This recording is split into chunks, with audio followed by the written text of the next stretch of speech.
Viral sa social media ngayon ang kuha ng mga nagmamakaawang pasahero sa La Union dahil sa kaskaserong driver. Napatayo na rin ang iba pang pasahero at galit na pinapatigil ang bus. Galing sa Vigan, Ilocos ang bus at papuntang Carmen, Pangasinan na may bahigit 30 sakay. Dahil dito, agad sinuspindi ng LTFRB Region 1 ang bus operator, isa sa ilalim din sa mandatory drug testing ang driver at konduktor ng bus, pumalag naman ang driver ng bus at sinabing mabagal lamang ang kanyang takbo, giit ng driver na si Louie Burgos, ang bus sa kanilang harapan ang nanggitgit at umiwas lang siya. Ayon naman sa LTFRB Region 1 Office, masusi nilang iimbestigahan ang insidente at aalamin kung nalagay sa panganib ang buhay ng mga pasahero. Kuya, please lang gawa naman kayo ng paraan, kuya.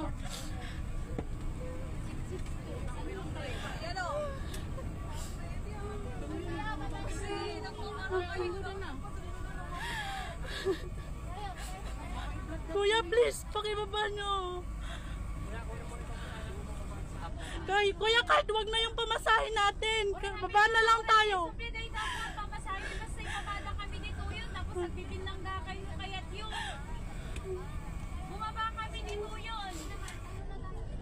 May umaasa po sa amin, kuya. Kuya, baba na tayo. Baba na po tayo. Guys, baba na tayo, guys. May kaninang. Kuya, baba na kayo. Mga bata, baba na po kayo.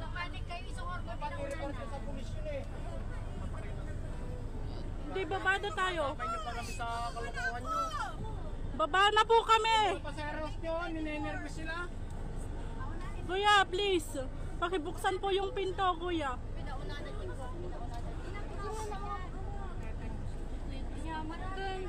Pag kumaano, siksi kayo laong. Kakado kami mo't ma'am. Supay. Tatipay lang kami. Kuya, please, pakibuksan naman yung pinto. Arang pangpay lang tatay na talaga madlaw konti. Kuya, pakisabi buksan po yung pinto. Baba na lang po ako. Pinaunanan ni. May anak pa po ako. Maliit pa lang po yung anak ko. Please lang. Bababa na lang po ako. Supay, hindi ka maatake dito yan ti likudan. Tugaw kanina, tugaw. Kaya nga, natayo kami sa ano no, at lang namin si driver. Sige na, maupo na kayo.